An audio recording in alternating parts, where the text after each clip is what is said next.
Advertencia. Este programa, sus componentes y posibles invitados no tratan de expresar ideas políticas ni religiosas. En este programa solo divulgamos hechos históricos y relatamos leyendas sin ningún posicionamiento político, ni religioso, ni social.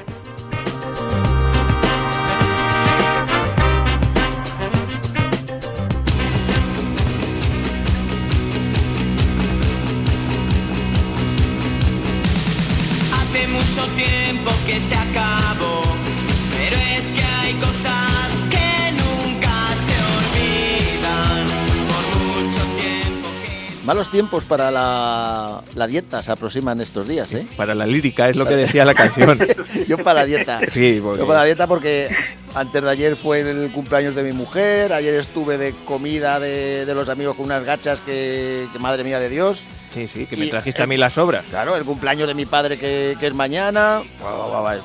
Qué estrés, ¿verdad? Un estrés. Y tienes Así no se puede. A este hombre en Madrid le tienes a dos velas, claro.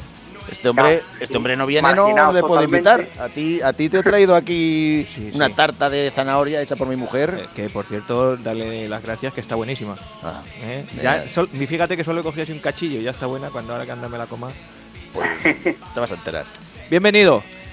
Bien hallado. Estamos Bien hallados, exactamente. en el compañeros programa del metal. número 74 de No me cuentes historias, el programa de historia de Onda Plana Santa Cruz en el 107.4 y estamos como siempre allí en Allende los Mares, En lontananza, don Joaquín Belinchón yo mismo. y aquí en el estudio pues don Juan Pacheco y servidora Rafael García, que vamos a tratar de hacer un programita más de nuestra colección de programas que tienen que ver con la historia. Ujú. Y hoy traemos temas muy interesantes, que por cierto el título no me lo he sacado todavía aquí. Joaquín, lo mismo lo tienes tú por ahí. Lo tengo por aquí preparado. Vamos a ver, programa 74. Se pone interesante la cosa. España, 1936 y la década ominosa. Ahí va. Madre de Dios. Vaya Vaya palabra. palabra para vaya terminar. palabra. Vaya palabra. Bueno, pues espera que pongo música y me contáis de qué vais a hablar. La moda es en rojo y amarillo. Pues España 1936. España 1936, que voy a hacer spoiler, ya digo que acabamos mal. Ya he dicho spoiler, en vez de spoiler. Ya he dicho spoiler. Luego Spoiler. dice que le Mal, saco mal pollas. empezamos. Spoiler, Mal bueno, empezamos. pues spoiler, pues acabamos mal. Sí. Y bueno, no va a ser todo el año de 1936, va a ser desde las elecciones de febrero del 36, pues hasta el alzamiento Hasta el militar. lanzamiento militar.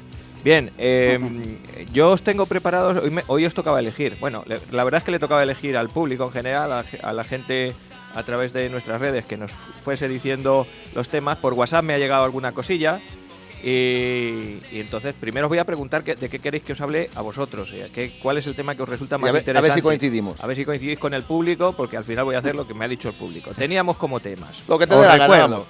insultos.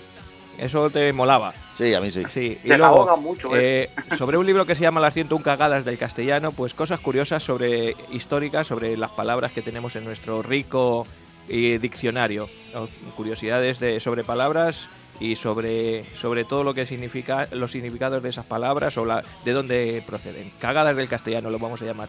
Y por último, os decía que tenía intención de empezar una trilogía que la puedo dejar para más adelante, no importa, con curiosidades de los 3 libros más leídos en la historia, o el Quijote, que es el que traigo ahora, luego traeremos la Biblia y luego la Odisea.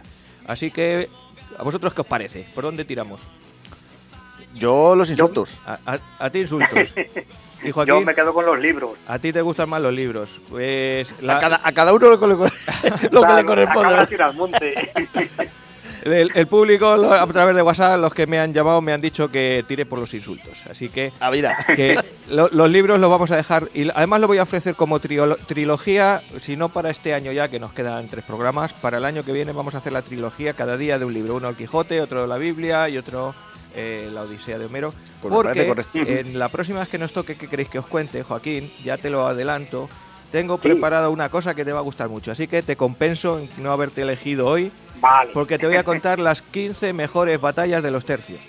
Sí, Ahí va, señor. esa es muy buena, sí, señor. Y te has quedado corto, te tienes que haber ido a 25-30. No, bueno, que todo tiene el tiempo que tiene. Pero bueno, ahí lo dejo, ya lo iremos adelantando porque esto estamos hablando ya de dentro de tres programas o 4 por ahí. Así que vamos con eso. Oye, por cierto, ¿y esa década ominosa qué es eso? Eso digo yo, ¿qué es eso? Pues hoy vamos a seguir con la serie de programas sobre el siglo XIX, que lo terminamos cuando concluía el sexenio absolutista, allá por 1819-20, con la proclamación de Riego en Cabezas de San Juan. Pues desde ahí arrancamos 1820-1823, que es el trienio liberal, y la década ominosa son esos 10 años entre el 1823 y 1833, son los 10 últimos reinados de Fernando VII, caracterizados por la persecución política, y por eso se le llama década ominosa. Ajá, pues qué interesante. Muy bien. Pues nada, preparar el ordenador, preparar los libros, preparar las orejas, nuestros queridos oyentes, que vamos ya mismo. Mucho tiempo que pasé,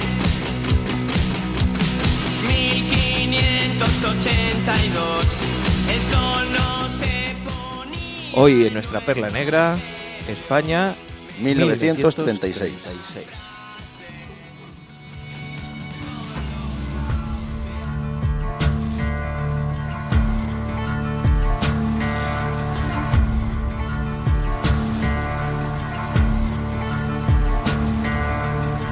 There ain't no grave can hold my body down.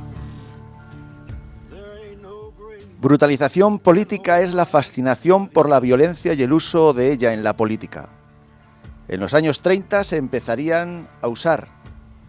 Antonio Ramos, historiador socialista español, en 1933, en uno de sus libros escribiría: en cierto modo es lícito dar muerte o encarcelar, aun sin delito aparente, al enemigo político.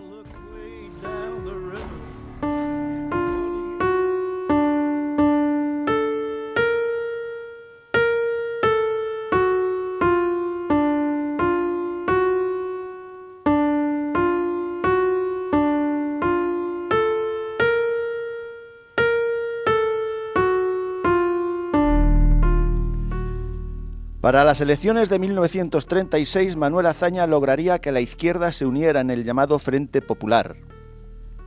Partidos como PSOE, Partido Comunista de España, Izquierda Republicana, POU, formarían esta coalición y hasta los anarquistas de la CNT pedirían el voto para la izquierda. La derecha, por el contrario, se mostraría desunida, con grupos que empiezan a tener fuerza como la Falange de José Antonio Primo de Rivera, de corte fascista, o el Bloque Nacional de Calvo Sotelo monárquico, de extrema derecha, o incluso el viejo grupo de los carlistas que venían luchando contra el liberalismo desde hacía un siglo.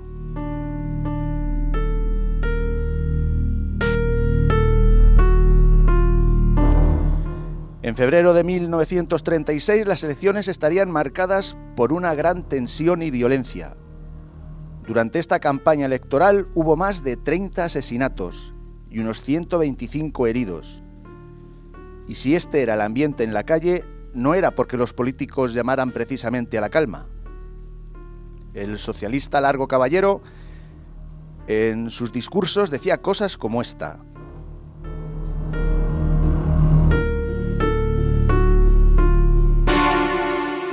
si ganan las derechas tendremos que ir a la guerra civil. Yo deseo una república sin luchas de clases, pero para eso es necesario que desaparezca una de ellas. La clase trabajadora tiene que hacer la revolución. Si no, iremos a la guerra civil. Y que no nos culpen los excesos de la revolución si se extreman hasta el punto de no respetar cosas ni personas.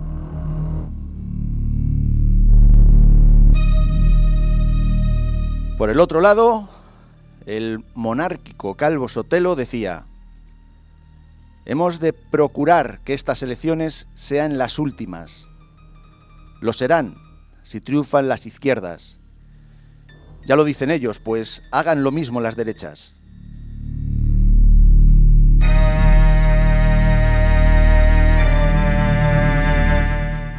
Las elecciones no iban a ser unas elecciones limpias, habría manipulación, según las memorias del presidente de la República hasta entonces, Niceto Alcalá Zamora, y también de las investigaciones de los historiadores que han hecho sobre este periodo. El caso es que el Frente Popular, la izquierda, se hicieron con las elecciones del 36. Tendríamos como presidente de la República a Manuel Azaña y como presidente del gobierno a Casares Quiroga. El PSOE, de Largo Caballero, se mantendría fuera del gobierno porque tenía las miras a otra cosa. Largo Caballero continuaba con la idea de la dictadura del proletariado. Esto es lo que decía tras las elecciones.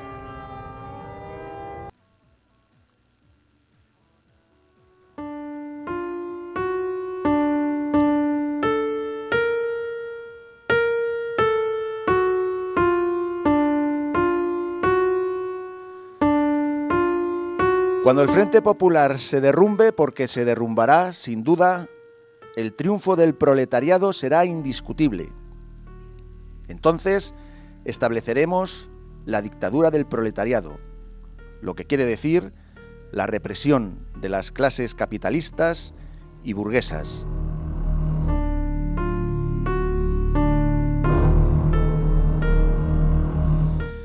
Mientras, el Guardia Civil, que tras las elecciones municipales del 12 de abril de 1931 no iba a impedir un levantamiento contra la monarquía, el que fuera el primer militar que rindió pleitesía a la República aquella mañana del 14 de abril del mismo año en la Casa de Maura, y el que un año después intentaría un golpe de Estado, y al que se le perdonó la vida a cambio del exilio, pues desde el exilio en Portugal, el general Sanjurjo planeaba un nuevo levantamiento militar. Su mano derecha, su interlocutor en España, sería el general Mola, que era republicano como Sanjurjo. El director le llamaban, le conocían así dentro del círculo golpista.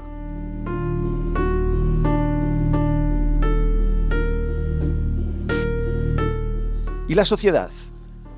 ¿Qué ocurría en la sociedad en ese día a día? Pues la sociedad se había radicalizado igual que la clase política. Grupos paramilitares crecían como la espuma. Juventudes socialistas, comunistas, anarquistas, falangistas, los requetés carlistas. Si las elecciones fueron entre mediados y último de febrero, en una carta que el presidente de la República, Manuel Azaña, escribiría a su cuñado el 17 de marzo, le contaba lo siguiente.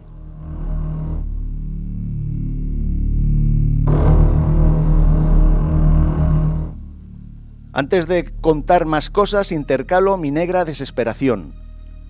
Hoy nos han quemado en Yecla, en Murcia, 7 iglesias, 6 casas, todos los centros políticos de derecha y el registro de la propiedad. A media tarde, incendios en Albacete, en Almansa. Ayer, motín y asesinato en Jumilla. El sábado, Logroño. El viernes, Madrid, 3 iglesias. El jueves y el miércoles, Vallecas. Han apaleado en la calle Caballero de Gracia a un comandante vestido de uniforme que no hacía nada. En el Ferrol, a 2 oficiales de artillería. En Logroño acorralaron y encerraron a un general y 4 oficiales.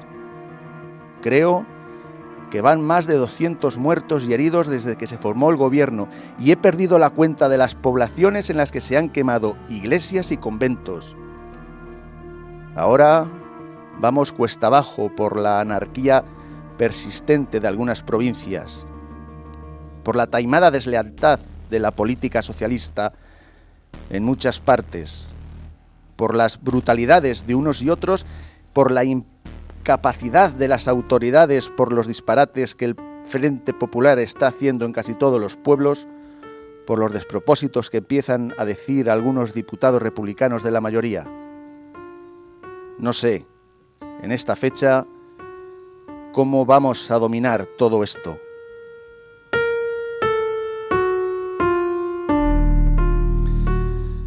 Esto, como he dicho, era mediados de marzo. y lejos de calmarse la situación en Madrid, el 14 de abril, en las celebraciones del 5º aniversario de la proclamación de la República, unos anarquistas asesinan a un guardia civil. Para evitar confrontaciones, Azaña prohíbe el velatorio, pero al día siguiente miles de personas acompañaban el féretro al cementerio cuando fueron tiroteados por gente de extrema izquierda. Los tiroteados también empezaron a disparar porque ellos también iban armados. Finalmente, la comitiva funeraria fue disuelta por la guardia de asalto que guiaba el teniente Castillo. Esta disolución provocaría 5 muertos y 15 heridos en la comitiva que acompañaba el féretro. Clara Campoamor, republicana, feminista, ella fue la que introdujo el voto femenino. En su libro La Revolución Española vista por una republicana, nos dice esto.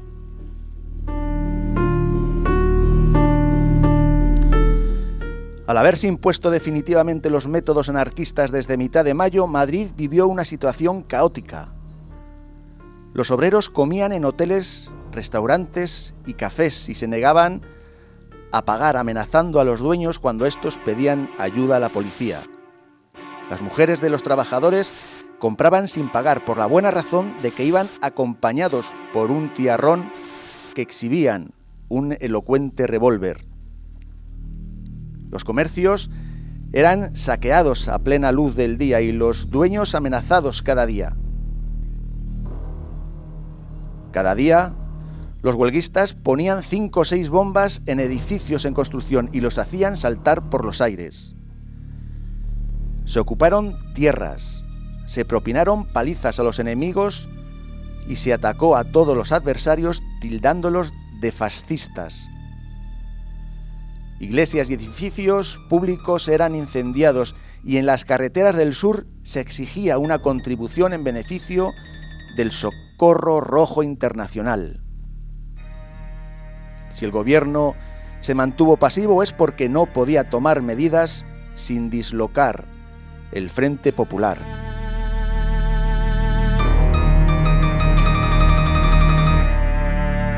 El 25 de mayo el director, el general Mola, con el visto bueno del general Sanjurjo, lanzaba la primera instrucción para el golpe de Estado. Este general, como otros, estaban siendo investigados. Los servicios de inteligencia tenían noticias de que se estaba preparando un golpe contra la República, pero tanto de esta parte como por la izquierda. La CNT en su último congreso en este mes de mayo ya había acordado el derrocamiento del régimen existente.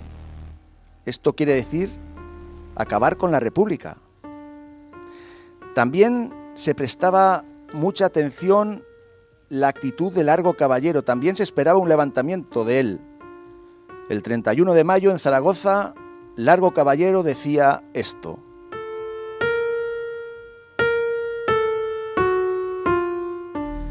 Es necesario y muy urgente acelerar la organización del Ejército Rojo. Las finalidades concretas de este ejército serán sostener la guerra civil que desencadenará la instauración de la dictadura del proletariado, exterminar a los grupos obreros que se nieguen a aceptarla y defender nuestros principios. Y ante todos estos avisos de insurrección por todos los lados, el gobierno de la República solo ofrecía la inanición.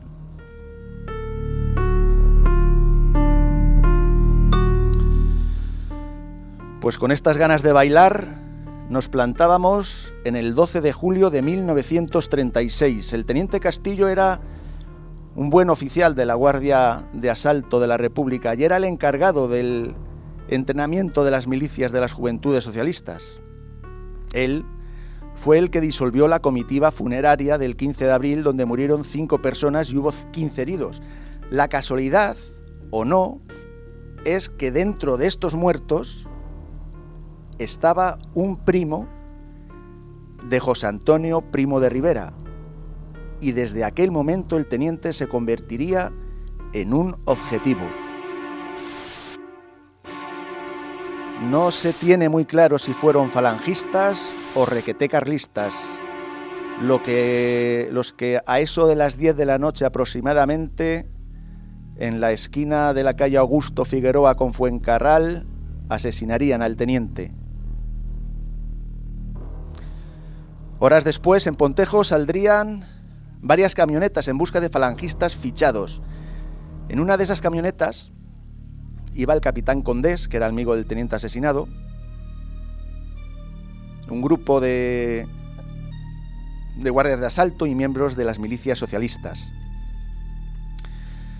Tenían la dirección de un falangista que era buscado, pero cuando fueron a buscarle se dieron cuenta de que aquella dirección era falsa.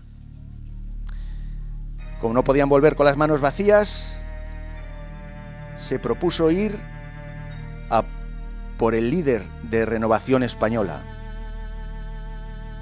Por suerte para él, este señor no se encontraba en su domicilio, por lo que se propuso entonces ir a por Gil Robles, que también tuvo suerte porque tampoco se encontraba en su domicilio. Fue entonces cuando sonó el nombre de José Calvo Sotelo, al que fueron a por él a eso de las 3 de la mañana. Y sobre las 3 y entre las 3 y las 4 de la mañana le asesinarían. Esto fue la madrugada del 13 de julio de 1936, hora después del asesinato del teniente Castillo. En sus féretros ninguno luciría la bandera nacional de la República. Ninguno luciría la tricolor. El teniente iba con la bandera del Comité Provincial del Partido Comunista y el político no llevaba bandera.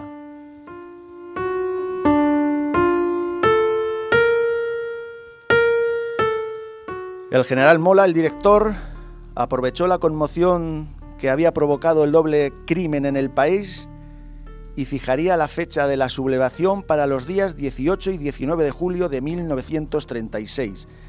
El asesinato de Calvo Sotelo aceleraría el compromiso de los carlistas y de la CEDA y convenció a los militares que aún tenían dudas. La sublevación militar se hizo bajo la bandera tricolor y al grito de ¡Viva la República! Fueron los carlistas los que poco después obligarían a cambiar la bandera a la rojigualda. Acordaros de que los carlistas son tradicionalistas. Dios, patria y rey es su lema. Y bajo la tricolor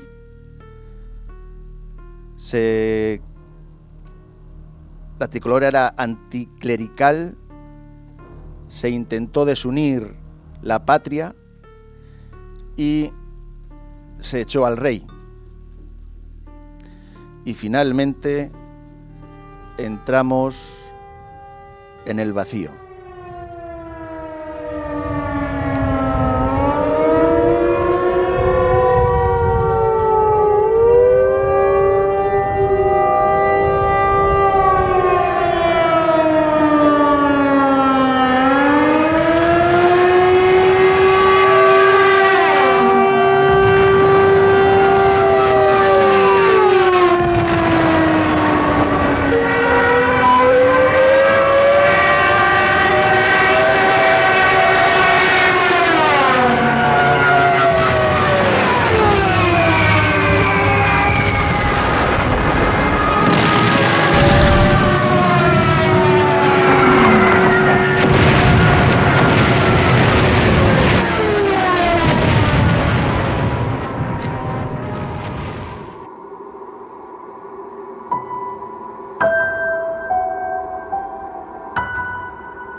¿Qué de importantes son los muertos de un lado o del otro? ¿Hay alguna diferencia entre los muertos de la matanza en Badajoz o los de la matanza de Paracuellos del Jarama? ¿Acaso hay alguna diferencia entre el asesinato de Federico García Lorca y el de José Antonio Primo de Rivera? Amigos, que eran amigos y que cenaban juntos hasta que José Antonio fue arrestado. ¿Acaso hay diferencia entre Lorca, José Antonio Primo de Rivera, Muñoz Seca, el autor de La venganza de Don Mendo, o Esther López, una de las autoras más sensibles de la generación del 27? Algunos pensaréis que sí, que les diferenciaba sus ideas. Pero como dijo Melchor Rodríguez, el ángel rojo, llamado así porque era anarquista y porque salvó a un montón de vidas, tanto de su bando como del contrario. Él fue el que paró la matanza de Paracuello del Jarama y decía que por las ideas se muere, pero no se mata. Siempre hablamos de ponernos las gafas de la historia para así poder entender. Clara Campoamor, una persona que lo vivió y que dejó escrito para que pudiéramos entender esto.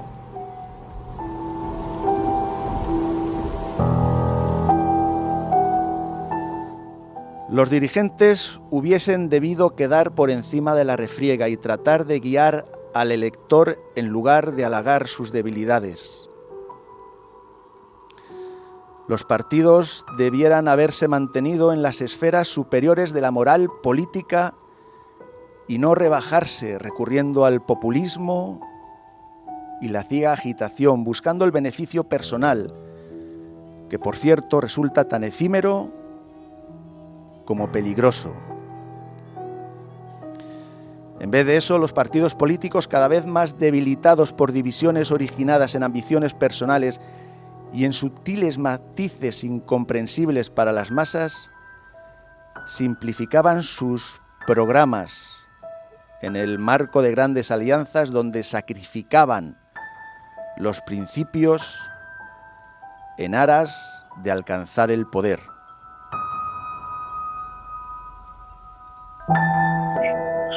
Y cuando la antorcha pase a otras manos, a otros hombres, a otras generaciones, que se acordarán, si alguna vez sienten que les hierve la sangre iracunda, y otra vez el genio español vuelve a enfurecerse con la intolerancia y con el odio y con el apetito de destrucción, que piensen en los muertos y que escuchen su lección.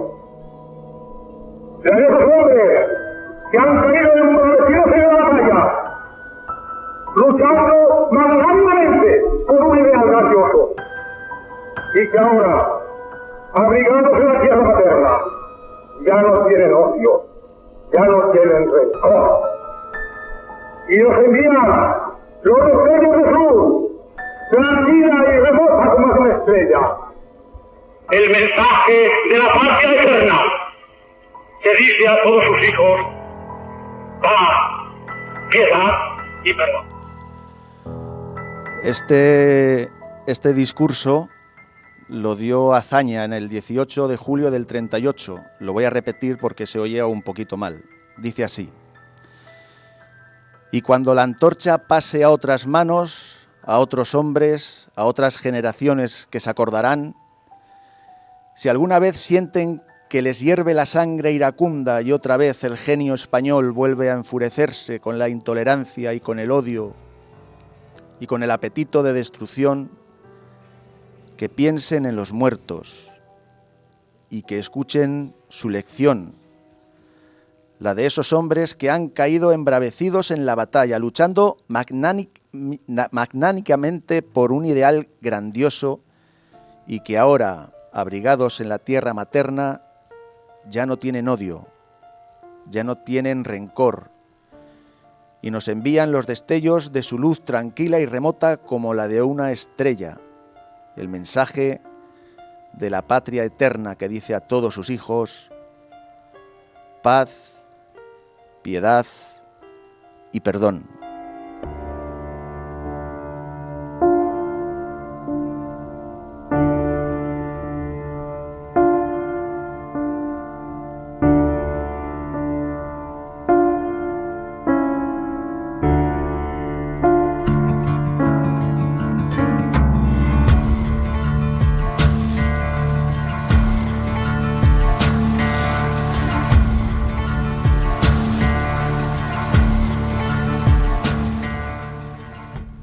La verdad es que ante este relato, este magnífico relato, poco nos queda que aportar hoy, salvo hacer y recordar a todo el mundo que lo ocurrido es lección y que por lo tanto no hay que caer en errores pasados nunca. Que parece que no nos damos cuenta y cada vez somos más torpes, y lo que ya ocurrió puede volver a ocurrir si no tenemos la suficiencia de conciencia social como para evitar estos. Los hechos que desembocan en la guerra civil, desde mi punto de vista, son producto de una radicalización tremenda, una polarización que no vamos a poner aquí ni culpables, ni menos culpables, ni víctimas, ni verdugos, pero sí que a esa radicalización y esa polarización es a lo que no hay que tender nunca, a lo que hay que evitar, porque luego desembocamos en, como estás diciendo, 3 años de cruenta guerra fratricida y 40 y tantos años después para poder recuperar una España que ya estaba muy esquilmada y que veníamos de un siglo XIX muy duro y de un principio del siglo XX más duro aún, y que no nos hemos podido incorporar todavía, ¿verdad, Joaquín? Ya te digo, yo me quedo con las palabras de Melchor Rodríguez, del Ángel Rojo. Es verdad que fue este hombre anarquista, una ideología tan atacada muchas veces con su parte de razón por haber cometido un montón de asesinatos de dirigentes de gobierno de España, de atentados contra el rey, y bueno, por los que mataron a Canalejas y demás. Pero él fue el que dijo estas palabras de por tu ideología se muere pero no se mata. Eso es. Entonces es la idea que nos tiene que quedar.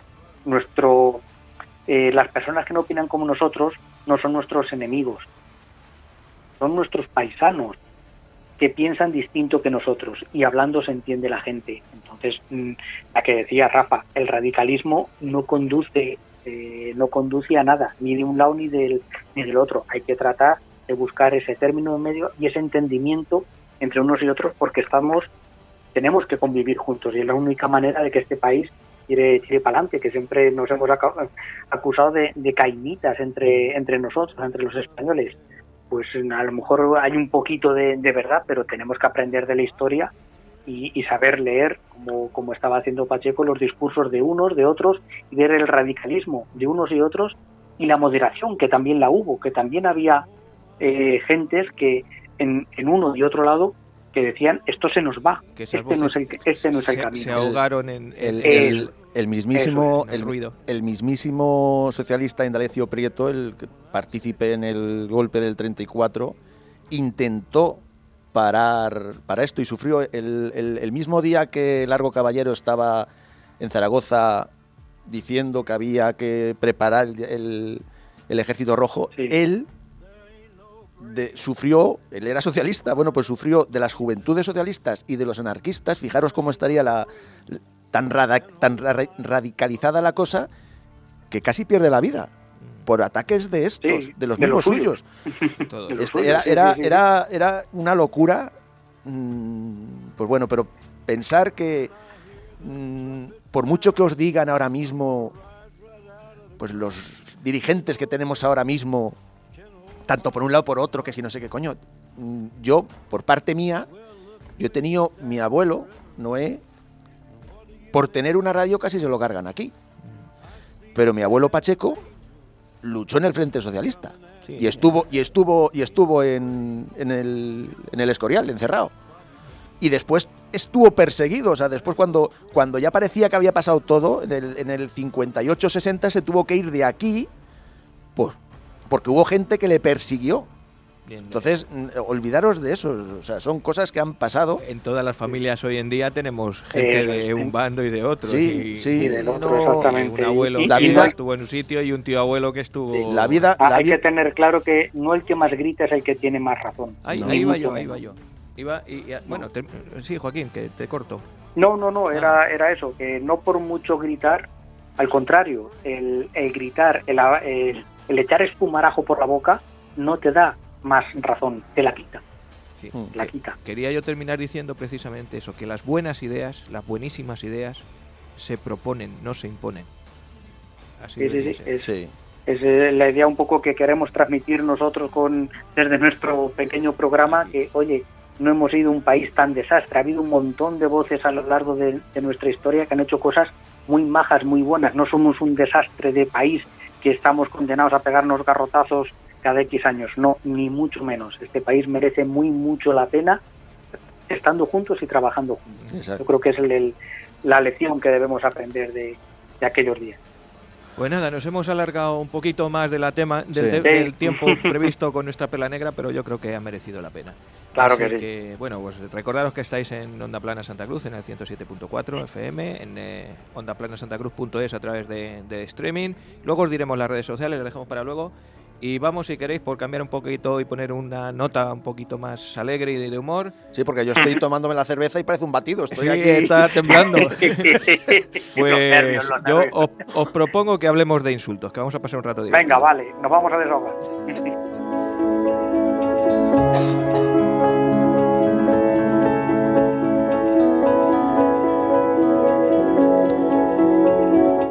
Bueno, pues mirad, pues buscando entre pues la información que me gusta transmitir aquí, curiosidades, anécdotas, etcétera, etcétera, me he encontrado con dos artículos, uno en el diario El País y otro que me parece que estaba en el diario.es, que hablan sobre insultos.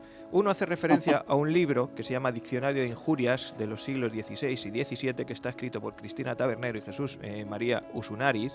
Y el otro es un artículo de alguien que trajimos ya el otro día, de Miguel Zorita, que también habla de la historia de España a través de los insultos. Pues bien, pues es que es muy curioso, porque por ejemplo, haciendo referencia al primero, al Diccionario de las Injurias, este libro ha recogido de dónde ha sacado los insultos que había, por ejemplo, en el Siglo de Oro. Pues ha cogido 9.000 procesos judiciales por injuria que había en aquella época y los ha estudiado uno a uno.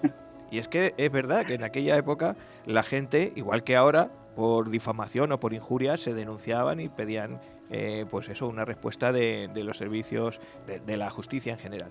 ¿Por qué se recurre a los tribunales? Las personas insultadas, dicen Cristina y Jesús María en su... ¿Esto es del siglo? Estamos hablando del siglo XVI y XVII, ¿vale? Entonces... Sí, porque tú imagínate cuando llamaron culipardo al del pulgar, chungo y culipardo. Y estamos hablando de 9.000 procesos y solo del Archivo General de Navarra, ¿eh? O sea que tú fijaros los que podría haber en España desde aquella época y hasta nuestros días.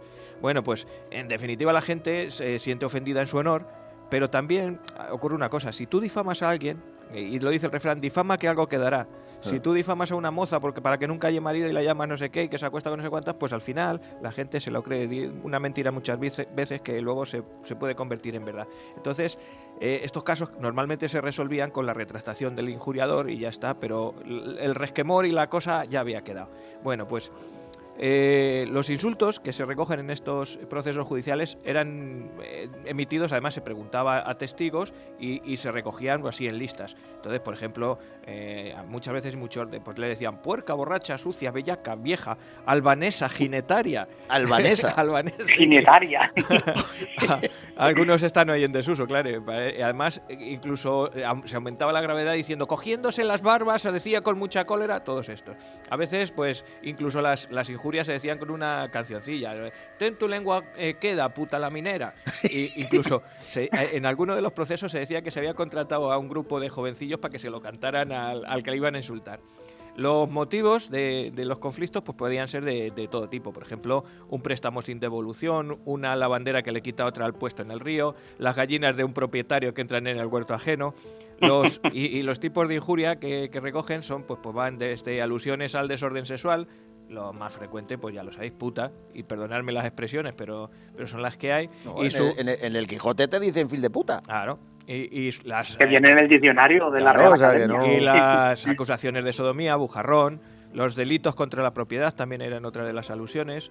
Pues por ejemplo, bujarrón. Ladrón, sí, bujarrón. Bueno, luego te puedo explicar de dónde viene bujarrón. Ladrón. También los que iban contra el dogma, le llamaban a uno como insulto luterana o judío o sus equivalentes como tocino. ¿Sabéis que el tocino es lo que no comen los judíos? Tocino. Pues tocino, claro, era para meterse con los judíos o decir que provenía de familia judío.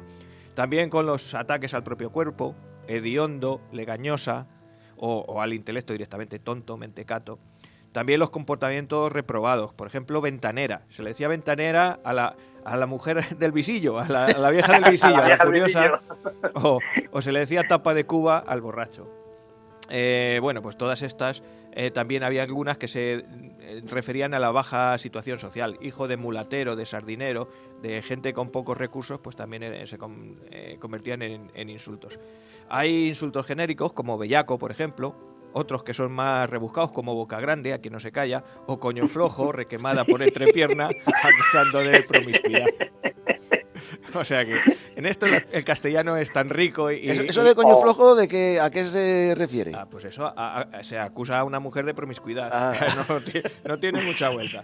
¿Qué vocabulario ¿Verdad? más selecto tienes? Abundan también los insultos a la familia. Por ejemplo, que ya hemos hablado muchas veces de nuestra querida Inquisición, la casta de San Benitados, pues si alguien le llama, tú eres de casta de San Benitados, pues ya sabes que habías pasado por la Inquisición.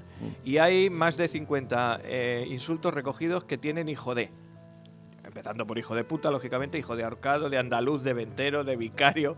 Y normalmente quien más injurian son los hombres, los varones, pero vamos, también a las mujeres se las insulta y hay algunas mujeres que insultan también.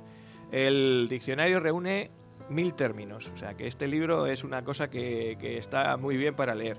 Pero me voy a ir ahora al otro artículo, al de Miguel Zorita, porque Miguel explica de dónde vienen algunos de estos insultos, los que hemos dicho y otros. Por ejemplo, además está bien, porque si insultas a alguien, lo mejor es saber lo que le estás diciendo. Claro. Hay algunos que son muy conocidos y que enseguida se une el origen con la expresión. Por ejemplo, si le decimos a alguien vándalo, pues ya sabemos que un vándalo era en la Edad Media un grupo de un pueblo que vino desde el norte y que pues entraron en España, pues como aquel que dice, arrasando todo lo que pillaban. De todas maneras, ahora vándalo lo utilizamos un poco a los que saquean, que los vándalos no creo que vinieran aquí diciendo, los saqueos los vamos a ocultar, decimos que no somos mucho. La gente se manifiesta y saquea una tienda y son vándalos. Los vándalos antiguos no saqueaban ni se manifestaban para saquear. Pero bueno, vándalo viene de ahí, de ese pueblo.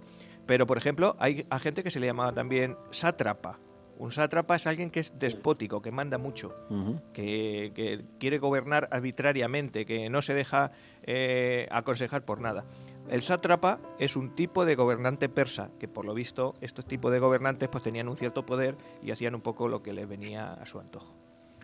Hay otros que son, pues a mí por ejemplo este me gusta mucho, mameluco. El mameluco, a Joaquín yo sé que le gusta también. Un mameluco, si tú le dices a alguien mameluco, pues es un tonto, un necio, un bobo. Los mamelucos eran... Eso de mameluco es del jabato.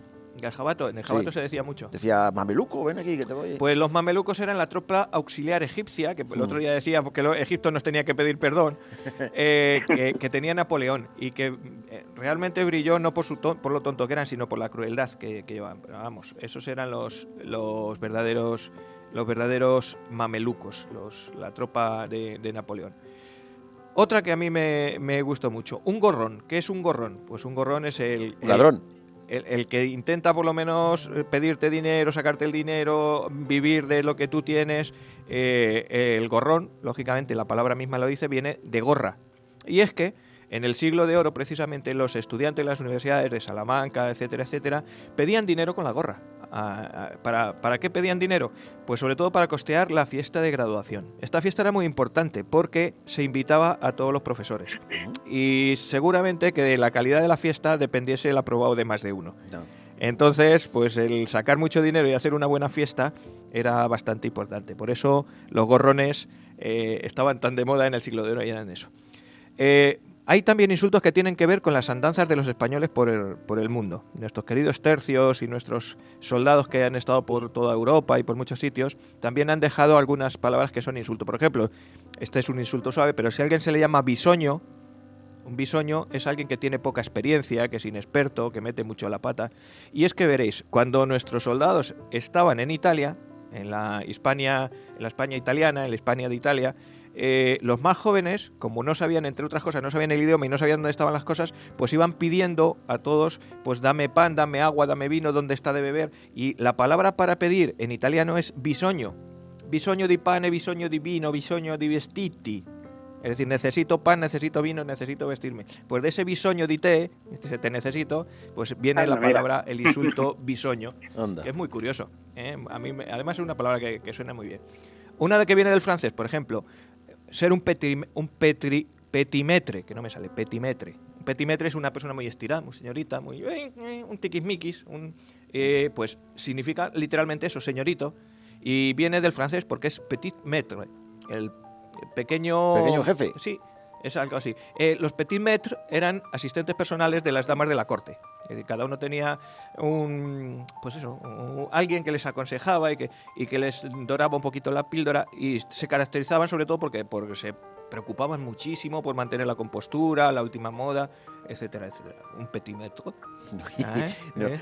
Claro, esto es la radio, no lo están viendo, pero Juan, tú lo estás viendo. Estoy haciendo así con la mano. Es que lo está haciendo muy bien, ¿eh? Uno sea. Yo soy un petit maître. Bueno, oye, mira, también hay insultos que nos definen como cultura. Nosotros somos una cultura mestiza que viene de la fusión de muchas otras. Y voy aquí a romper un mito, porque tú en otras ocasiones, Juan, has hecho caso, y bien hecho caso, a la leyenda de que gilipollas viene de la leyenda de Gilimón de la Mota y sus pollas. Pues realmente no. No. Parece ser que no, que la palabra gilipollas viene de la fusión de dos palabras. Una que viene del caló, del lenguaje de los italianos, o sea, de los gitanos. ¿Estás con los italianos? No quiero yo decir que no haya gitanos en Italia, pero bueno, en este caso el caló es de los gitanos, y otra de la palabra latina. La palabra gili, en caló, significa simplón, ingenuo, tonto en definitiva. Uh-huh. Y la palabra pullius, pues lógicamente hace pues eso, pullius, pues entonces tonto la polla, así de clara. Es la traducción literal sería esa. Pero es que claro, con el pene y con sus usos hay 100.000 usos y 100.000 insultos que son tan inverosímiles y tan absurdos como el propio machismo. Por ejemplo, cuando alguien te saca de tus quicios, cuando te está colmando la paciencia, cuando no le aguantas, parece que te hincha las pelotas, ¿no? Y eso, el símil sería soplar la polla, ¿no? Un soplapollas sería alguien que te hincha las pelotas. Bueno, pues es una excepción. Bueno, también tenemos insultos que vienen del árabe, de la cultura islámica. Por ejemplo, la palabra mezquino, alguien que es un miserable, un tacaño, un agarrado, pues en árabe miskin significa literalmente mendigo, es decir, alguien pobre que no tiene muchos recursos.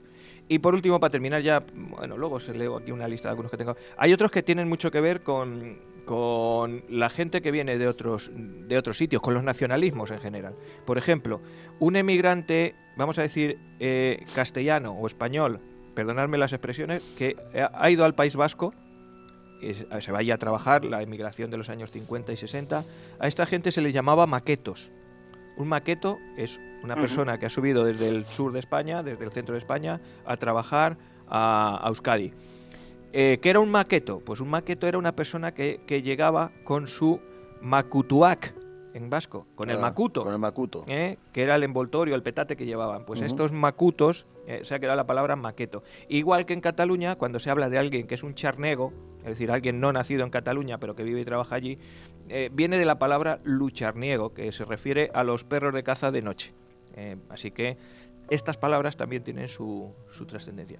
Tengo aquí una pequeña lista, Juan, para que te rías un poquito, de algunas de las palabras de otro libro que también está muy, muy curioso, que es de Pancracio Celdrán, que se llama Inventario General de Insultos, y que si quieres otro día te traigo también las definiciones y de dónde vienen. Te voy a decir así 10 o 12. Adefesio, analfabeto, arrastracueros, astroso, babieca, balandrón, barragano, basilisco, batueco, berzas, berzotas, birria, bolo, boquimuelle, boquiblando. Babieca. Babieca, sí, Babieca. ¿Pero Babieca?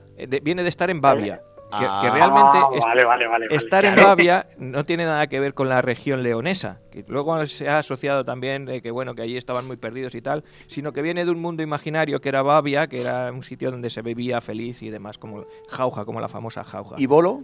El bolo es el bolo toledano. Claro. Pues viene. Bolo, no sé qué. Bolo. Sí, pues es una acepción de tonto, ¿sabes? De bolo bolique. Entonces también, si quieres otro día, me Vale. traigo el libro de insultos de Pancracio Celdrán y leemos unos cuantos y te digo y me vas preguntando Vale. y los leemos. Así que nada, hoy nos hemos insultado suficiente o un poquito más. Está la cosa un poco... Jorobar. Te has despachado a gusto. Venga, vamos a poner un poquillo de música y tomamos un traguillo. Vale.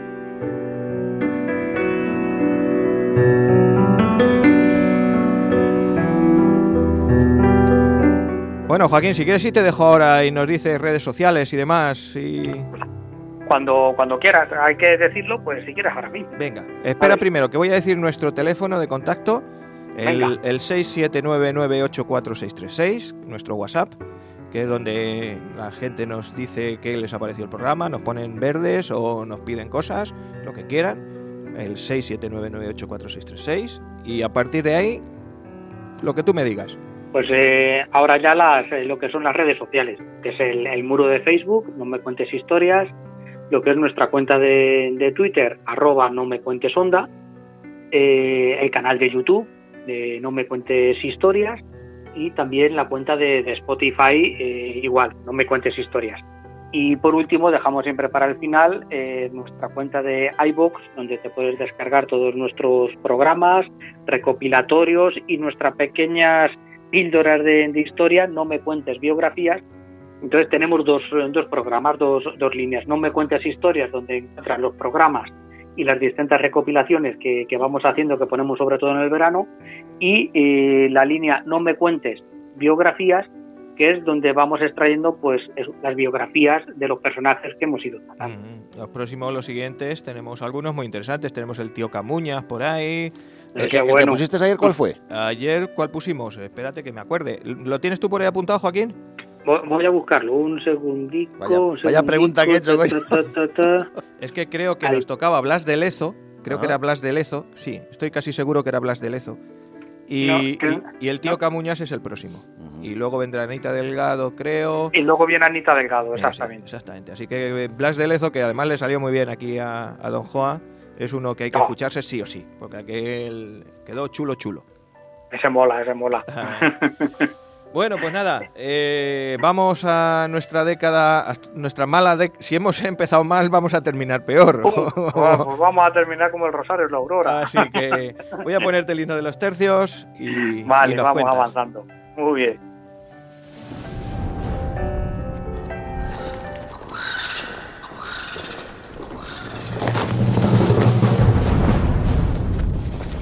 Poniendo picas a caballos, enfrentando arcabuces a piqueros.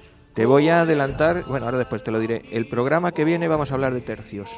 Y te va a gustar, Joaquín. Así que no te lo pierdas. ¿De botellines de Mao te refieres? Esos son los que nos bebemos aquí. Por ejemplo, el Direct tiene hoy Mao doble lúpulo. Maestra doble. Maestra.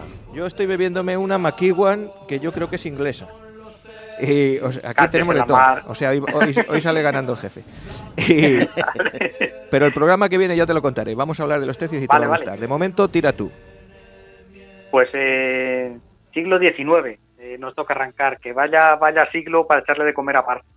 La verdad es que arrancamos mal y terminamos peor. ¿Cómo no acabaríamos en el 36? Es lo más normal y lógico después de haber arrastrado este siglo XIX tan convulso y tan complejo y tan olvidado por otra parte. Pues dejábamos el último programa que hice de siglo XIX, pues en 1820, en el pronunciamiento en Cabezas de San Juan, el 1 de enero de 1820, del teniente coronel Riego, al mando de las tropas que iban a ir hacia América.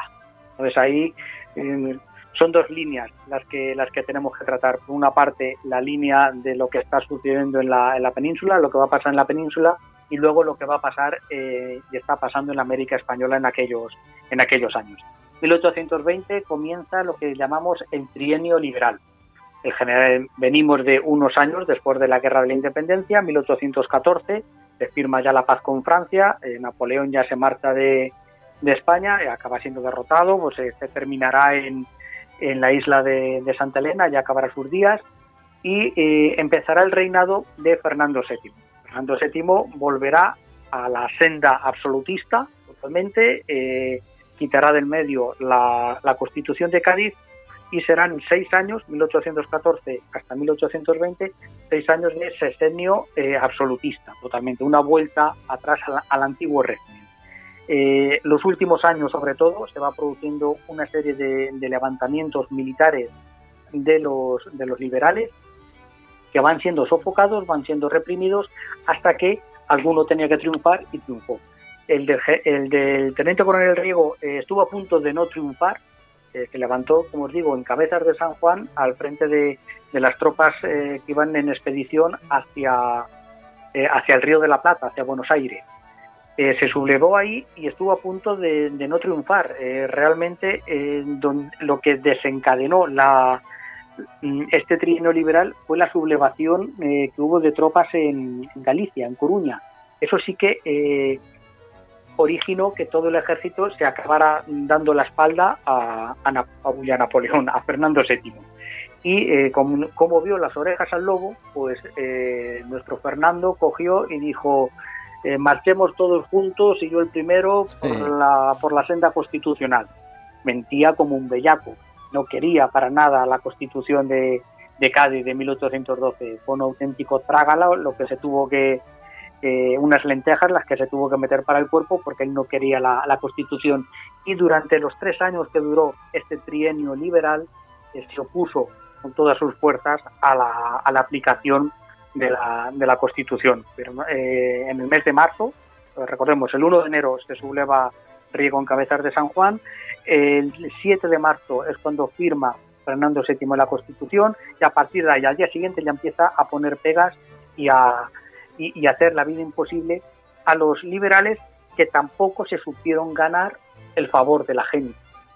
Lo que había sido un pozo de apoyo a la Constitución de Cádiz, en estos 3 años, con una política muy anticlerical, se perdió el favor popular, y hizo que incluso los liberales se fueran extinguiendo entre los doceañistas, que eran los partidarios de la Constitución de Cádiz, pero dialogando y digamos que cediendo un poco de terreno. Pues mira, el rey que tenga unos poquitos más de poderes, son los que darían lugar años después a los moderados, y los otros serían los veinteañistas, que son los que pedían la aplicación estricta y radical de la Constitución de Cádiz, y son los que años después llamarían progresistas. Son términos que en posteriores programas utilizaremos bastantes: moderados y progresistas. Como digo, unos más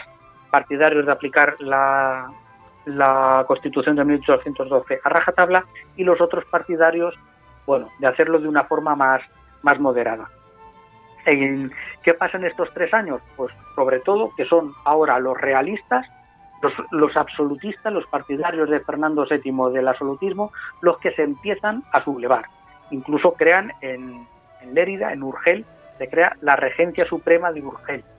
Es un auténtico estado dentro del estado, donde los absolutistas intentaban boicotear por todos los medios la acción del gobierno liberal. Este gobierno liberal, como os digo, fue perdiendo el fervor popular. Me diréis, pero hombre, si no había elecciones, ¿cómo se sabe que se perdió el apoyo de la gente? Pues porque Fernando VII acudió, a espaldas del gobierno, por supuesto, acudió a lo que se llamaba la Santa Alianza. Una vez nos tenemos que ir a Europa, 1815, una vez que cae Napoleón, se crea en Europa, se juntan todos los países de Europa en el Congreso de Viena. Se juntan en Viena España envió a un pazguato, a un diplomático torpe, vamos a decirlo así, que después de haber sido España uno de los países que más colaboraron Juan, en la derrota de Napoleón. Eso es un eufemismo, ¿no? Lo de Sí, pazguato... por decirle un tontolaba, ¿sabes? Pero, otro insulto. Otro insulto. Llevamos un programa... Otro insulto, el pazguato. Ese que me gusta a mí mucho, el pazguato. ¿Sabes? Pues nuestro embajador allá en Viena, pues la verdad es que no supo ponerse en su papel de país que había ayudado a derrotar a Napoleón y tener un papel preponderante, o por lo menos escuchar nuestra voz en Europa. El caso es que allí en este Congreso de Viena se fraguó lo que se llamó la Santa Alianza, que es la unión, la alianza de todos los países con monarquías absolutas, que prácticamente eran todos los de Europa, menos Gran Bretaña, que sí tenía su gobierno más menos democrático. Pues todos los países de la Europa continental, que tenían una monarquía absoluta, se coaligaron diciendo, si alguno de nuestros países surge alguna revolución liberal, cuenta con nosotros para ayudarte, para enviarte tropas y sofocar esa rebelión. Pero entonces Fernando VII dijo, esta es la mía. Llamó a sus amigos de la Santa Alianza y les pidió que enviaran tropas a España. Este es el origen de los 100.000 hijos de San Luis. El duque de Angulema, el hermano del rey de Francia, que Francia había vuelto después de Napoleón, había vuelto al resolutismo, enviaron 100.000 hombres, un ejército, a volver a poner en el trono a Fernando VII.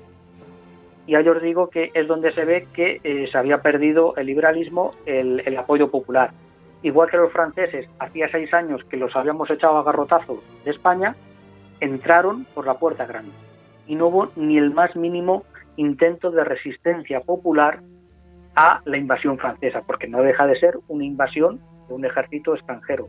Es más, Fernando VII, una vez que en 1823 es otra vez proclamado rey absoluto, deroga la Constitución de 1812, como el ejército le está dando tantos problemas con tantas sublevaciones liberales, lo que hace es disolver el ejército y quedarse con el ejército francés, quedarse con estos 100.000 hijos de San Luis, de los que poco a poco irán volviendo a Francia, pero habrá soldados franceses prácticamente durante toda la década de 1820. Qué traumático, ¿eh? O sea, tú imagínate que tú has luchado contra los franceses, has estado ahí, ¿sí?, pegándote, matándote con los franceses, y ahora te los vuelves a encontrar otra vez. Y ahora te los vuelves a encontrar y tan contento, sí. Porque han vuelto a poner a tu rey en plan absoluto. Para que veamos que el liberalismo realmente no caló, no cuajó, porque la Constitución de Cádiz sí que es un hito, un gran hito en la historia de España, del constitucionalismo español, un gran paso adelante. Pero no hay que quedarse solamente con la letra grande, hay que entrar en la letra pequeña. Y en la letra pequeña, lo que es la aplicación luego a pie de calle del liberalismo, cojeaba bastante. Cojeaba bastante en el sentido de que no sabía ganarse a las clases populares. Que dice el refrán que el del liberalismo, que todo para los pobres pero sin los pobres, más o menos. Pues más o menos. Es que, por ejemplo, el atacar a la Iglesia, lo que luego pasó años después con las desamortizaciones, un día me centraré más en ello, es que sí, la Iglesia tiene un montón de terrenos, un montón de propiedades, hay que quitárselo para que la gente no lo puede comprar. La mayoría de la gente no podía comprar esas propiedades, se quedó en manos de los ricos. Claro. Y la labor social que hacía la Iglesia de dar de comer la sopa boba viene de la comida que hacían en los conventos para los pobres. Pues esos pobres se quedaron sin comer porque desaparecieron los conventos. Entonces, eso hacía... ¿Y quién ha dado la orden de quitar el convento? Los liberales. Entonces, esos pobres se hicieron de todo menos liberales, se hacían absolutistas, porque era por lo menos lo que les mantenía un plato de comida caliente al día. Entonces, ves que una cosa es el mundo de las ideas y otra cosa es llevarlo a la práctica. Una cosa es predicar y otra cosa es dar trigo. Y los liberales en aquella época no supieron dar trigo. Por eso el año 23 entraron los franceses, como Pedro por su casa, pusieron otra vez a Fernando VII y es lo que empieza lo que llamábamos la década ominosa. A mí me encanta, de lo que me gusta del siglo XIX son los nombres tan bonitos que tienen, que han ido poniendo los historiadores a estas épocas, Porque yo y luego el reinado de Isabel II, cuando la llaman la de los tristes destinos, me parecen unos nombres muy poéticos y muy muy bonitos. No sé, a mí me gustan bastante. Pues esta década ominosa se caracteriza por una represión política brutal de Fernando VII hacia los liberales. Eso tiró abajo la Constitución, derogó un montón de historias y es la vuelta otra vez al absolutismo, pero una vuelta con un regreso con matices. Sí, con matices. Vuelve la Inquisición, sí, pero como si no volviera. ¿Sabes? Sí que mató a algún reo que otro, pero no volvió con toda la virulencia. Es represión más política hacia los liberales, que siguieron sublevándose, siguieron haciendo pronunciamientos militares. El que hablábamos el otro día, Rafa, del cuadro de Torrijos. De Torrijos, que hace aniversario ahora, hoy, ayer o el día 11, el día 11 fue.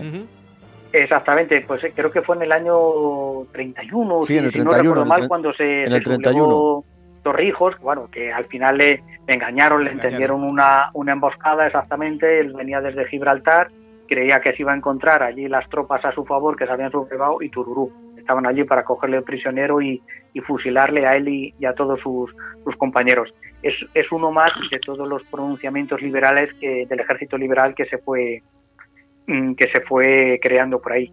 Los liberales habían creado su propio ejército, lo que era la milicia nacional. Uno de los hitos del liberalismo a nivel mundial, sobre todo europeo, es la del ejército popular, que arranca desde la Revolución Francesa. La milicia nacional, no el ejército profesional que había en el siglo XVIII, sino una milicia hecha de la gente, de voluntarios, de la gente. Esa era la milicia nacional. Entonces, todo esto fue lo que... Y Fernando VII lo que hizo fue... Y Fernando VII, o sea, se creó la milicia nacional y después Fernando VII hizo el voluntario... los voluntarios realistas. Sí, exactamente, con los voluntarios realistas, exactamente. Fernando VII lo que sí tuvo esos años fue un punto de modernización de la administración, que es la base de la administración pues casi actual, porque creó el Consejo de Ministros. Sí. Ahora, cuando vemos el Consejo de Ministros, esto no viene de toda la vida, ni de Carlos III, ni de los Borbones ilustrados del siglo XVIII, no, viene de esta época, viene de Fernando VII en esta segunda parte de su reinado. Fue cuando se creó también el Ministerio de Fomento y cuando hicimos en España la primera vez unos presupuestos generales del Estado. Parece que esto ha existido de toda la vida, pero no, la primera vez que se le ponen nombres y apellidos a las cuentas del Estado es en esta época, con estos primeros presupuestos generales del Estado. Como digo, esta época sí que es represiva, pero por otro lado está empezando a hacer pequeñas reformas, no voy a decir liberales, pero sí pequeñas reformas, lo vamos a dejar ahí. Esto provoca que hasta los mismos partidarios de Fernando VII se empiecen a dividir, igual que les pasó a los liberales, que cuando tienen que ejercer el gobierno se dividen entre moderados y progresistas y más radicales. Pues entre los absolutistas ocurre un poco lo mismo. Los partidarios de un absolutismo más suave serían los moderados, que se acabarían uniendo a los moderados de los liberales, y los ultrarrealistas son los que acabarían engrosando las filas del carlismo, los que acabarían apoyando al hermano de Fernando VII en la gran cuestión, que yo creo que ahí sí que no lo haría por una gran idea, lo haría por asegurar a su descendencia el reino. Pero sí es verdad que ahí Fernando VII, al abolir la ley sálica que había desde época borbónica, desde Felipe V, que impedía reinar a las mujeres en un primer lugar, al abolir con una pragmática sanción la ley sálica, impide que el reino vaya a su hermano Carlos. Fernando VII tenía una hija, la que sería Isabel II. Pues según esa ley sálica, Isabel no podría reinar porque había un hombre en la línea sur, en la familia. En este caso sería el hermano Carlos María Isidro, el hermano de Fernando VII, que encarnaba la esencia del absolutismo. Está todavía más radical, más extremista que Fernando VII. Y ahí Fernando VII da un giro y promulga o saca una pragmática sanción que abole la ley sálica y permite reinar a su hija. Isabel se ganaría el apoyo de los liberales, de los moderados, y los ultrarrealistas serían los que posteriormente, el año 33, llamaríamos carlistas, por este Carlos María Isidro, que sería el gran opositor al reinado de Isabel II y daría lugar a las siguientes guerras carlistas de este siglo XIX. Vemos cómo se va... Es que María Cristina tampoco tenía mucha opción, o sea, ahora era o irse con los liberales o quedarse sin reino. Claro, sí, eran... ya en la década de 1830 ya el tema se dividiría entre isabelinos y carlistas. Serían los dos nombres. No podemos hablar todavía de partidos políticos, ni muchísimo menos, ni incluso ni ideologías. No, eran tendencias, eran corrientes de opinión. No, pero no partidos políticos, porque enseguida se nos va a PSOE-PP. No, ni muchísimo menos. No hay una organización de partido político, para nada, ni en España ni en Europa, para nada. Hay ideas, hay corrientes de pensamiento que unos tienden más por un tipo de medidas y otros tienden más por otro tipo de medidas, pero no hay partidos políticos. Entonces, ya os digo, empezamos este periodo de 1820 con un trienio liberal, con 3 años de liberalismo, que no termina de funcionar, con los realistas sublevándose en el norte, en la zona de Cataluña principalmente, con la intervención de los 100.000 hijos de San Luis, una auténtica invasión de soldados franceses que el pueblo español acoge tan ricamente, porque quiere volver a poner al rey, a Fernando VII, como absolutista. Pues empieza este periodo de durísima represión, de purgas en la administración y de dura represión política hacia los liberales durante 10 años, 1823-1833, pero la heredera de Fernando VII, Isabel II, digamos que será la encarnación, el apoyo de los liberales, que en aquel momento se llamarán isabelinos, por la reina Isabel II, y los contrarios serían los futuros carlistas. Que lo vamos a dejar en el año 1833. Esta es una línea de la que hemos hablado, de lo que estaba pasando en 1820. ¿Cuál era la otra línea? Pues lo que estaba pasando en América. Recordamos que en toda América, prácticamente desde bastante más arriba, hablábamos hace poco de las expediciones españolas a Canadá y Alaska. Pues bueno, desde California a Tierra de Fuego, toda América era española. Brasil era portugués, y bueno, había algún enclave inglés por ahí en medio, como Jamaica, como Belice, pero toda la América española tiene un proceso de emancipación, pues desde prácticamente 1808-1810 hasta 1824. En esos 15 años es cuando la América española se independiza. La América continental quedaría la parte de Cuba y Puerto Rico, que seguirían siendo españoles, pero toda la América continental se emancipó. ¿Cuál era la situación en esta época, en 1820? Hay que remontarse un poquito más atrás. Tenemos que comprender que España trataba de gobernar sus territorios en régimen de monopolio. Yo comercio con mis colonias americanas, igual que tú, inglés, comercias con tus tierras, igual que tú, francés, comercias con las tuyas. Que cuando los ingleses hablan de es que había monopolio y no podían comerciar libremente, claro, porque tú te querías quedar con ese comercio y quitármelo a mí, pura y simplemente. No querías otra cosa, porque con tus colonias comerciabas tú, no comerciábamos los demás. Cada país tenía un control sobre sus territorios. Pues España, la mitad de las exportaciones españolas iban a América, la mitad. Todo esto estamos hablando de principios del siglo XIX. ¿Qué ocurre? Que durante todo el siglo XVIII hay una guerra continua con Inglaterra, continua, con sus años de paz y demás, pero es un continuo enfrentamiento por la política de alianza de los Borbones con los pactos de familia, con Francia y por Inglaterra. Había puesto sus ojos en el Imperio Español en América y veía lo rico que era, pues estaban continuamente en guerra. Acordaros con Blas de Lezo, cuando defiende en la guerra del asiento a mediados del siglo XVIII, cuando defiende Cartagena de Indias. Nosotros no atacamos Inglaterra, fue Inglaterra la que nos atacaba a nosotros. Era Inglaterra la que atacaba y la que tomó La Habana, la que tomó Manila. Era Inglaterra la que continuamente atacaba las posesiones españolas. Es un continuo enfrentamiento durante el siglo XVIII, que culminó en 1805 con la derrota de Trafalgar. La derrota, la pérdida de la mayor parte de nuestra flota supuso la pérdida de conexión España-América. Y esto los ingleses lo aprovecharon. Al año siguiente, o 1806, 1807, me parece que eran, estoy mirando los apuntes, Inglaterra desembarcó en Buenos Aires, por donde primero intentaron atacar a la América española fue en Buenos Aires, ya en el siglo XIX, 1806.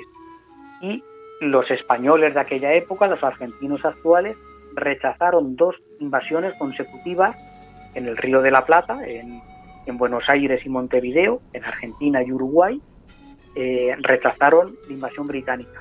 Ahí los británicos vieron que militarmente era muy difícil imponerse desde fuera a este imperio español en América. Entonces, ¿qué hicieron? Pues vamos a convencer de que se subleven. Claro que había unas ideas de mayor autonomía, incluso de algunos ya empezaban a hablar de independencia, pero en aquel 1808, por ejemplo, cuando Napoleón invade España, cuando las Cortes de Cádiz, la América española se declara independiente de Napoleón, pero no independiente de España. Los americanos enviaron representantes a las Cortes de Cádiz, como provincias españolas que eran. ¿Y se reconocían españoles en la propia Constitución? Y se reconocían españoles, exactamente, y desde los filipinos hasta los argentinos, todos tenían sus representantes en las Cortes de Cádiz. Fue en 1814, ya con la vuelta de Fernando VII y el absolutismo, cuando esto empezó a cambiar de una forma radical. Cuando en un principio volvieron todas las provincias, volvieron a la corona española, menos la parte de Argentina, menos el Río de la Plata, hay que reconocer, era la más alejada del control español, del control central, fue la primera que se sublevó. Venezuela y Argentina. En Venezuela estaría Simón Bolívar, en Argentina estaría el general San Martín. Os digo, había algunos antecedentes. Había rebeliones, hubo revueltas internas en aquellos 300 años de dominio español en América. Pues claro, estaban 2 rebeliones de Tupac Amaru, estaban los comuneros de Colombia, los comuneros de Paraguay, que son distintas rebeliones que hubo, pero no eran con un afán independentista, era con un afán reivindicativo de mejoras sociales, de denuncia de desigualdades, pero no con un afán de independencia. Ya nos tenemos que ir a finales del siglo XVIII con la influencia de la independencia de Estados Unidos. Esto es fundamental, el hecho de ver de que al norte de nuestras posesiones, las antiguas 13 colonias inglesas consiguen la independencia, es un aliciente, un acicate para que los criollos, que son los descendientes de los españoles en América, empiecen a pensar en independencia. Lo habíamos dicho y lo hemos comentado varias veces, la conquista de América fue una guerra civil entre indios, con 4 españoles por ahí de por medio, y la guerra de la independencia americana es una guerra civil entre españoles, con los indios normalmente al lado de los españoles peninsulares, por decirlo así, al lado de los partidarios de quedarse dentro de la monarquía española. Ganaron los criollos partidarios de la independencia. Simplemente. Sería bastante prolijo empezar con todas las batallas y y demás, la más significativa es la última, es la batalla de Ayacucho del año 1824. Son dos procesos de independencia distintos. El de México prácticamente no hubo derramamiento de sangre, pero sí al principio el pronunciamiento del cura Hidalgo y demás, pero luego fue un pronunciamiento general y la Nueva España se declaró independiente. Y el lío guerrero vino en el sur, en el virreinato del Perú, donde ya os digo, desde Venezuela por un lado, Simón Bolívar, que estuvo luchando entre Venezuela y Colombia, y San Martín con Argentina y luego la invasión de Chile, fueron realmente los que tiraron para adelante de la independencia. El último bastión que no quería para nada ser independiente era Perú. Perú quería ser español, el virreinato del Perú, tal vez porque temían a los indios, tal vez por lo que fuera, a los indígenas, a ver si se nos van a sublevar, o porque realmente estaban a gusto con España, con su corrupción, con sus problemas, con todas sus cosas. Pero realmente Perú fue conquistada y las tropas de España en América se mantuvieron solas todos esos años sin ayuda exterior.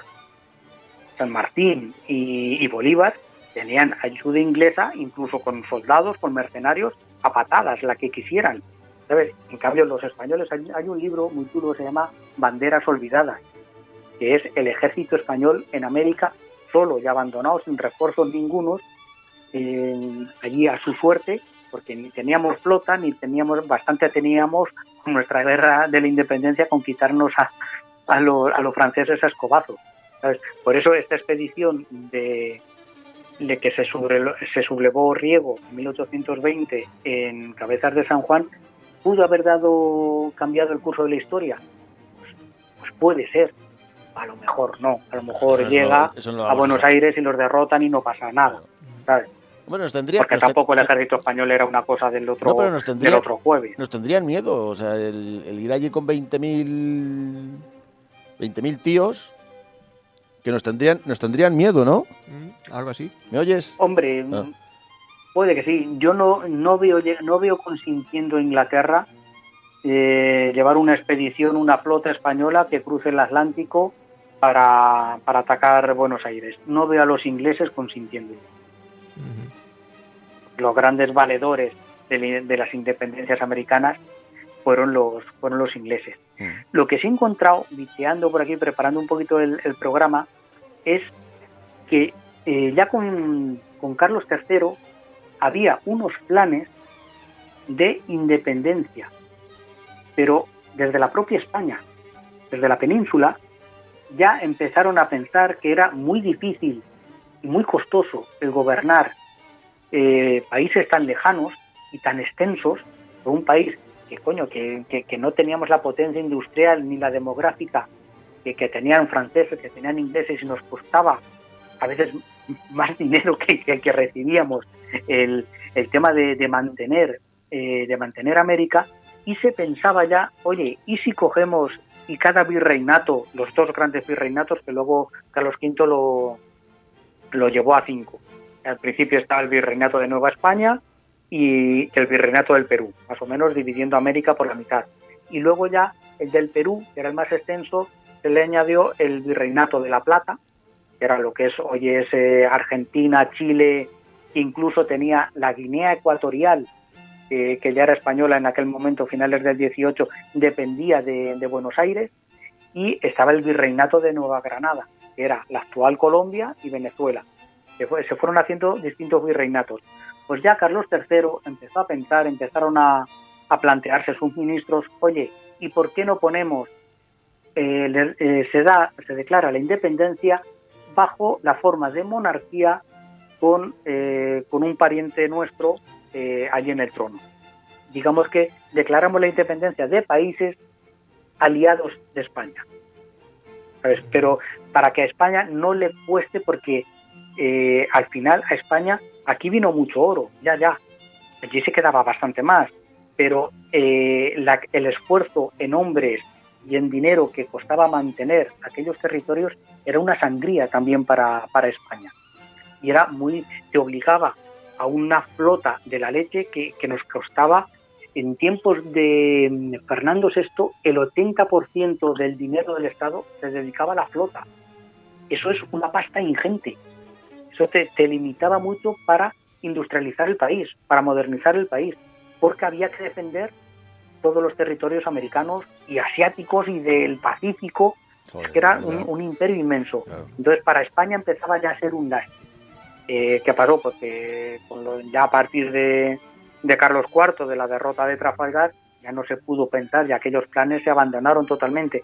Pero sí que tengo que viciar y buscar aquellas ideas de los ilustrados de Carlos III de declarar la independencia de los distintos virreinatos, poniendo en el trono algún Borbón, algún familiar suyo, para que quedasen todos más o menos en una órbita de países amigos de España. Ahora Como casi digo, tenemos a uno en los Emiratos Árabes. Lo podemos hacer de también. casi, claro, porque no nos las damos, pero vamos.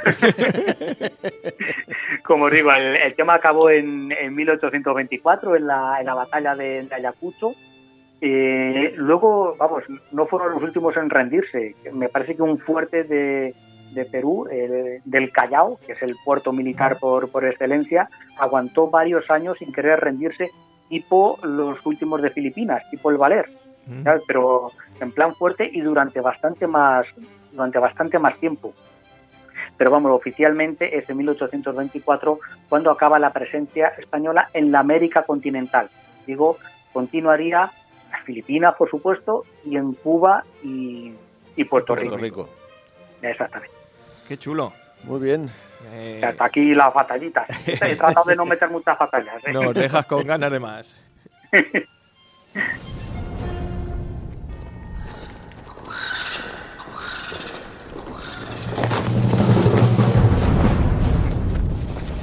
Poniendo picas a caballos, enfrentando arcabuces a piqueros. Pues mirar, hoy en las canciones con historia, y aprovechando que estábamos dando una vuelta por América, pues me he quedado en Chile, porque os traigo a Quilapayún. Quilapayún es un grupo de chileno de la época de los 70, de la música, de la canción chilena, la canción protesta chilena, que hicieron pues una trayectoria importante en este tipo de música, pero que en esta ocasión versionan ni más ni menos que a Juan Ramón Jiménez. Una canción de Juan Ramón Jiménez que se llama La Perdida, la llevan a su terreno, a la música folclórica chilena. Y la verdad es que queda bastante chula y bastante guapa. Así que hoy os toca Quilapayún y Juan Ramón Jiménez, La Perdida.